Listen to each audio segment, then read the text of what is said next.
हकीमन हीला कया हिन मर्ज़ले मन ठार।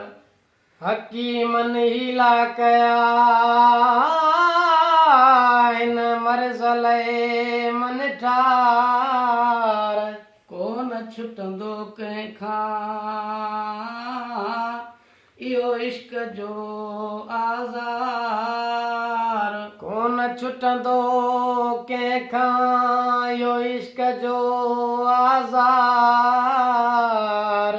घुराए जो दिलदार त चाकू थियां मां चिंजणी चए दिल खे मूं मना बि कई आई त बि तोॾे वठी मुंहिंजो चवणो नथी करे। तुंहिंजे कुर्ब कुठी मुंहिंजो चवणो नथी करे। तुंहिंजे कुर्ब कुठी दिल खे मूं मना बि कई आई त बि तोॾे वठी मुंहिंजो चवणो नथी करे। तुंहिंजे कुर्ब कुठी मुंहिंजो चवणो नथी करे।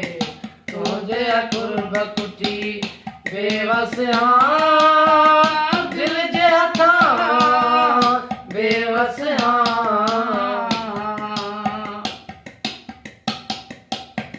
रात बरसात पर हिन दिल खे तुंहिंजी तातिया तंग थी करे जंग थी करे रब जी ॾिसण वारी ज़ातिया।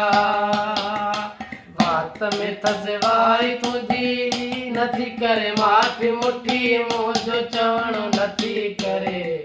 तुंहिंजे कुर्ब कुठी मुंहिंजो चवणो नथी करे। तुंहिंजे कुर्ब कुठी दिल खे मूं मना बि कई आई त बि तोॾे वठी मुंहिंजो चवणो नथी करे। तुंहिंजे कुर्ब कुठी मुंहिंजो चवणो नथी करे। तुंहिंजे कुर्ब कुठी बेवस दिल जे हथां बेवस गणती मूंखे कमकार जी दिल खे लॻी आया यार जी। ज़िद थी करे हद थी करे बोली ॻाल्हाए वई ॿार जी। हलणो आहे हींअर जो हींअर इन ते बि आहे रुठी मुंहिंजो चवणो नथी करे। तुंहिंजे कुर्ब कुठी मुंहिंजो चवणो नथी करे।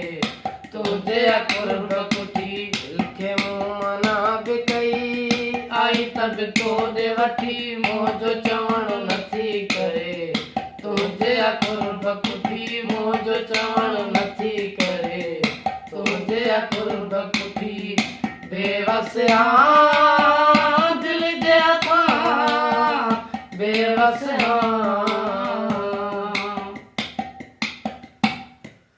यूसुफ सोढर कई कान घर दिल जे चवण ते तो वटि पुगो निकिरी पयुसि अची पेश पियुसि हाणे मजाल जो प्यार जी करे हाथ खणी मुंहिंजी ते सलाह सुठी मुंहिंजो चवणो नथी करे।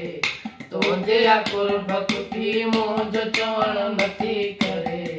तुंहिंजे कुर्ब कुठी दिल खे मूं मना बि कई आई त बि तोॾे वठी मुंहिंजो चवणो नथी करे।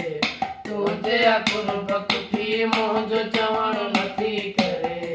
तुंहिंजे कुर्ब कुठी बेवस दिल जे हथां बेवस